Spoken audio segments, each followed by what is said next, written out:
Hi guys, I hope you all are doing well, and today's video is going to be, as promised in the last video, about this bad boy. Yeah, you got it right, it's Steve Jobs, one of the most inspiring persons I've read about, and this biography of his really inspired me a lot, and I learned a lot from this biography and about his life. I researched a lot about his life in the last few weeks, and I'm going to share what all I learned from that experience with you. And I would really recommend everyone to read this book because it's really inspiring. It's one of the best books I've ever read. I'm going to make a book video really soon where I'll tell you if reading these books is helpful or not. And yeah, so if you want to buy this book, the link is in the description section. You can check it out. So let's begin with the top 5 things which I learned from Steve Jobs' life and how they influenced me and how they are helping me become a better person, and they can help you become a better person, in fact. So the first thing I would like to speak about is spirituality.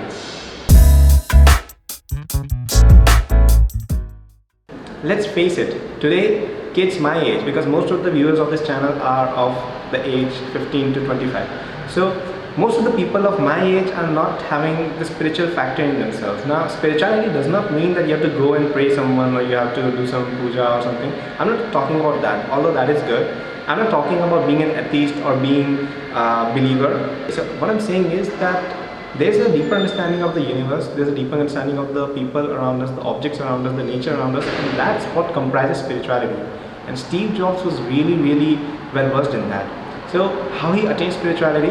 When he was my age in Reed College, he dropped out and he went for a trip to India for a long time. It was around a year. And he went to a Baba, and he stayed with him for quite a while, interacted with him and tried to find out what the meaning of his life was, because he was unable to figure out what he really wanted to do with his life. And that is one thing which I think is really lacking to do.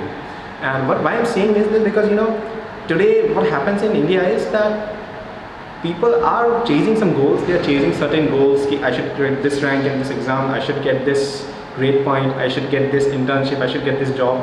But they're not trying to find out what they really want to do in their life, and they're even telling others to do the same for them. So that's one thing which I feel is really lacking, and that's why I tried to raise this point at the very beginning of the video, that you should try to attain some spirituality. So that is one thing which is really great about Steve Jobs, which he inculcated in himself at a very early age. Like when he was 15, 16, he became a follower of Zen Buddhism, and yeah, so that is one thing which I inculcated in myself. I myself was not spiritual at all around a few months back, but after reading this book, I've tried to interact with a lot of saintly people, with a lot of people who are elderly, and they talk about all this, and it really helps me grow as a person. It's really benefiting me a lot. So the second thing which I would like to talk about, the one thing which made Steve Jobs what Steve Jobs was, his practical knowledge.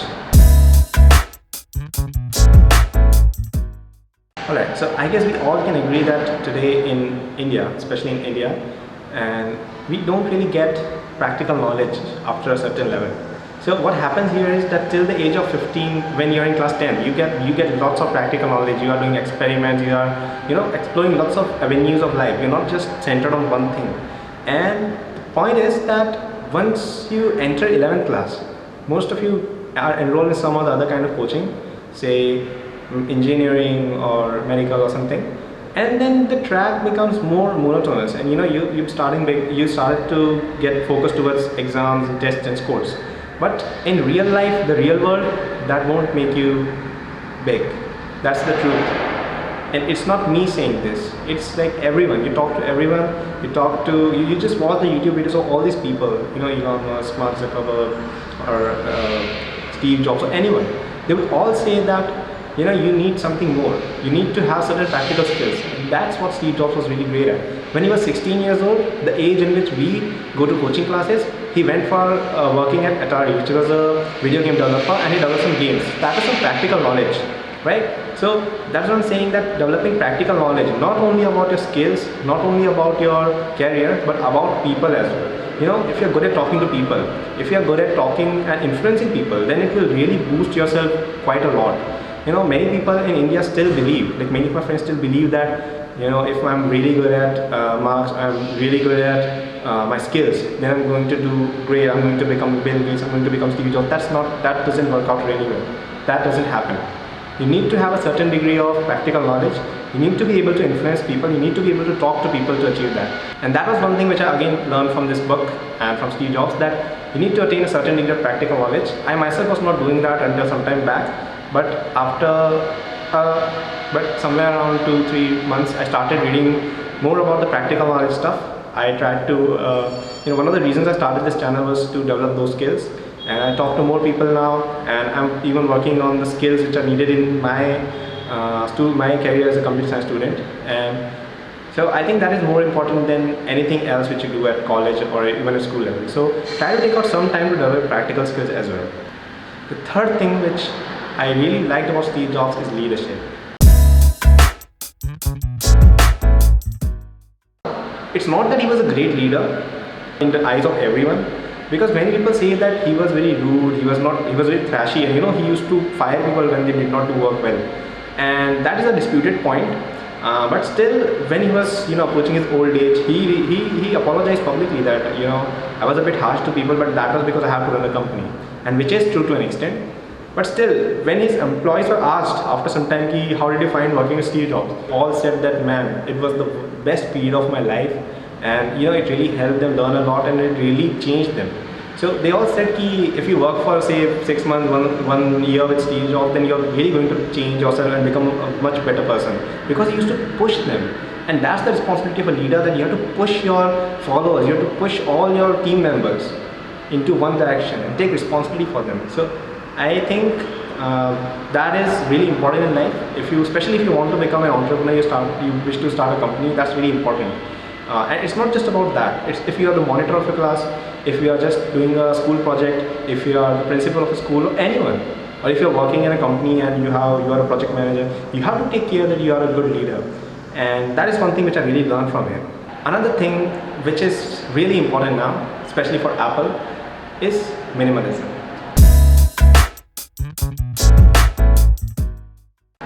Now, Steve Jobs was a really minimalistic person, and I really admire the Apple products. If you look at an Apple phone, for example, iPhone or a Mac, you would see that they are so minimalistic, they are so easy to use, they have very minimalistic design, they are so beautiful and sleek and cute, right? And that is because the founder of that company, the person who used to make those products, or used to lead the company and form those products, was very minimalistic in nature. He himself by nature was very minimalistic in his life. For example, he didn't have furniture at home, he used to sit down and eat, and he didn't have, he used to wear only one shirt and one clothing most of the time. And so, he used to do all of that, eat only very minimalistic food like salad and fruits and all that.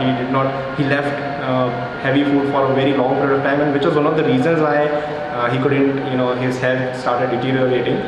But anyway, so I'm saying his minimalism made him make some really great products.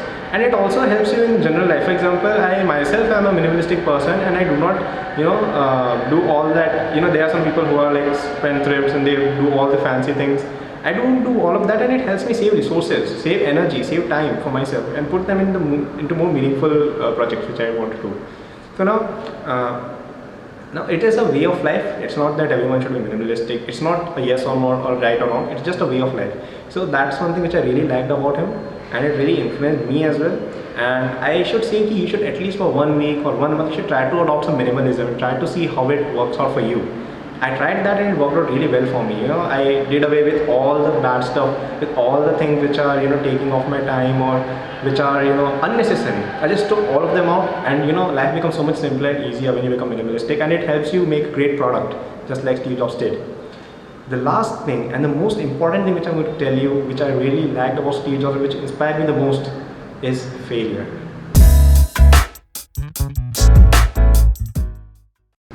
Yeah. So, in India we have this tendency that failure is bad. I have observed in myself life that some of my biggest achievements came after I failed in something. I couldn't do well in the physics Olympiad in class 10, but I was able to do well in NTSC exam just following that, only 1 or 2 months after that. So that's one thing. Same happened in class 9, same happened in class 11, same happened in class 12, and same is happening even today. So I'm saying failure is a very important part of life. At least in my life it has proved so. And now I'm going to tell you something about Steve Jobs. It's really it's so motivating. So when he was 30 years old, that is in 1985. He was at the top, like the Macintosh was just launched and Steve Jobs and Apple was just, you know, on the top of the charts. And then he was kicked out of the company by his board. He was kicked out of his company. You can just imagine how public failure he was, because he was so famous at the time, so rich, and then he's kicked out of Apple. And you know, if you look at the Stanford 2005 commencement speech, which is considered the best speech ever, it's a speech by Steve Jobs given in 2005 to Stanford students who are about to graduate. The link is in the description and in the card. So if you look at the speech, he said that those 10 years when he was out of Apple, he returned back to Apple after 10 years in a very dramatic way. He entered one of the most productive parts of his life, one of his most productive periods, and you know, it really helped him shape himself as a person. And you know, he started two really great companies, Next and Pixar, and you know, he found his life partner, and you know, so good things happened in that time. So that's one thing which I really learned from him. And when he came back to Apple, you know, he released so many great products. He released the iMac, he released the iPod, the iPhone, the iPad. So these were revolutionary products, right? So that's what I'm saying. When he came back to Apple, he was better than his earlier self. So had he not been kicked out, he wouldn't have been able to reach where he is today. So that's one thing which I'm trying to say. From Steve Jobs, I learned that, you know, once you are failed in something, you couldn't do well, that's not an issue. You can always rise up. You can always learn from a mistake and become a better person. And that's what they are there for. Successes are your biggest enemy, because they will always pull you down. You know, there will be people who are jealous, there will be people who are trying to troll you even though you're not wrong, and all those kinds of things will happen if you're successful. And you know, but if you're a failure, then you will learn from that, and you will eventually become a better person and achieve more success, right? So that's one thing which I would like to say. Failures are important, and rising from failure, not considering yourself a failure, is one thing which I really learned from Steve Jobs. So this was it for the video. And this video was shot using my new camera. It's a Canon 200D. If you want to check it out, the link is again in the description. It's a really nice camera, and please let me know in the description section what did you feel about today's video quality and today's video content, and what did you learn about Steve Jobs, and how are you going to improve your habits after seeing this video. For myself, I feel that I am a good leader, I'm minimalistic, and I know how to learn from failures. But the two things which I have to still learn are practical knowledge and spirituality. I am moving towards that, but I'm yet to learn that. So comment in the description section what you are yet to learn and how are you going to approach that. If you like this video, please hit the like button, and thanks for watching. And if you are interested in more content, please hit the subscribe button and the bell icon. Thanks for watching, guys. Bye. Have a nice day.